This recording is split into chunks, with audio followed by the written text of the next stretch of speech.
The night was bitterly cold. Snow fell in thick, heavy flakes, blanketing the empty streets and making the wind feel like knives against the skin. Daniel, a single dad, tugged his coat tighter around himself as he waited at the bus stop with his 10-year-old daughter, Emma. She shivered beside him, clutching a small stuffed bear, and he pulled her closer. They were late from work and school, and Daniel's mind raced with worry about how they'd get home safely in the storm. That's when he noticed her, a woman, sitting on the bench across from them, curled into herself, wrapped in nothing more than a thin shawl that did little to keep out the cold. Her hair was wet from the snow, and her face was pale, her lips blue.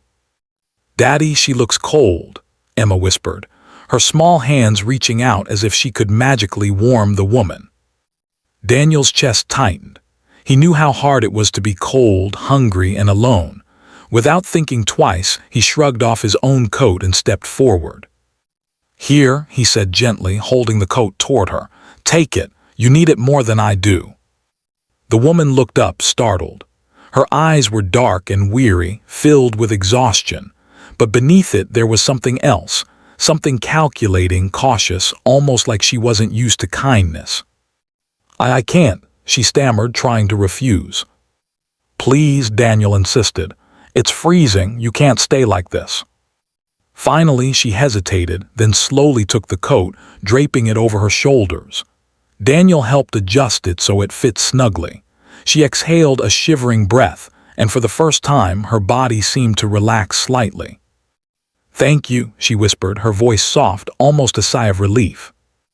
Emma smiled shyly. "See, Daddy, she looks warmer now."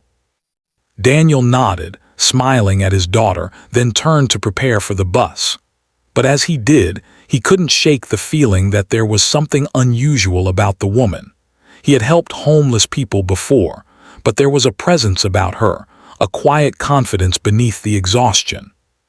When the bus arrived, he helped Emma inside, then glanced back at the woman. "Come on," he said gently. "You should get on too. You can ride with us." The woman hesitated, then nodded and followed. She climbed aboard, and Daniel made sure she had a seat beside the heater, wrapping his scarf over the edge of the bench so it could block some of the wind. They rode in silence, the bus rattling along the icy streets. Daniel tried small talk. "It's bad tonight, huh? Hard to believe people stay outside in this." She didn't answer at first. Then in a quiet voice, I've been through worse." Daniel smiled faintly. "Well, at least tonight's worse with some company, right?" A tiny smile crossed her lips. When the bus reached their stop, Daniel and Emma got off. He led them to their small apartment, unlocked the door, and stepped inside. "Come in," he said, "and warm up. You can stay as long as you need." The woman blinked. "I can't impose." "You're not imposing," Daniel said firmly. "No one should freeze on the street, not tonight." She stepped inside, allowing him to close the door against the wind. The warmth hit her like a wave. She took a deep breath, eyes scanning the modest apartment, noticing the small toys, the simple furniture, the love that filled the space despite the scarcity. Emma handed her a cup of cocoa. "Drink," she said. "It's warm." The woman accepted it, and for the first time that night she allowed herself to smile, a real smile. Over the next hour, she told them a little of her story. Her name was Victoria, and she had recently taken over a major corporation after her father's sudden passing. But the stress, betrayal by colleagues, and being ousted from her own company's headquarters had left her homeless, penniless, and alone in a way no money could fix. She had walked for hours tonight after being locked out of a building and had no idea where to go. Daniel listened quietly, his heart aching for her. "You should have called someone," he said softly. "Any of your friends or family could have helped." She shook her head. "I had no one I could trust, not anymore." They shared a simple dinner Daniel prepared, laughing softly at Emma's little jokes, the tension easing. For the first time in months, Victoria felt safe. The next morning, as Daniel left for work, he heard her moving around the apartment. When he returned that evening, he found a note on the kitchen table. Daniel, your kindness didn't go unnoticed. What you did, it saved me. I want to repay you somehow. Meet me tomorrow at the corner of 5th and Main at noon. V. Daniel's eyebrows furrowed. Who was she? A grateful stranger or someone more? The next day, curious, he went to the corner, Emma tugging his hand. A sleek black car pulled up and out stepped Victoria. This time she was dressed sharply, hair perfectly styled, an air of authority that commanded attention. "Daniel Reeves?" she asked. "That's me," he said cautiously. Victoria smiled warmly. "I'm Victoria Sinclair. I want to thank you properly. You didn't just give me a coat. You gave me hope.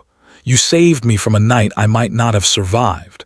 And I want to give something back to you for you and your daughter." Daniel blinked. You don't have to." "No, I do," she said firmly. "I've recently become CEO of my father's company, and I can do more than I could ever imagine to repay someone who saved me when I had nothing." A week later, Daniel's modest apartment received a call. A representative of Victoria's company arrived, offering not money, he refused that, but a house, a proper home, a place where he and Emma could live safely. All expenses paid. Victoria herself delivered the keys. "This is yours now," she said, smiling, "because you saw a stranger and gave her a coat. That's worth more than any fortune." Daniel stared at the keys in disbelief.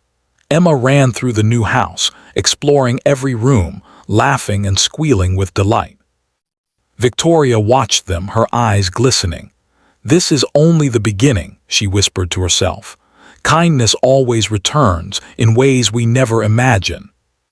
And from that day on, Daniel, Emma, and Victoria shared a bond forged by a single act of selfless kindness.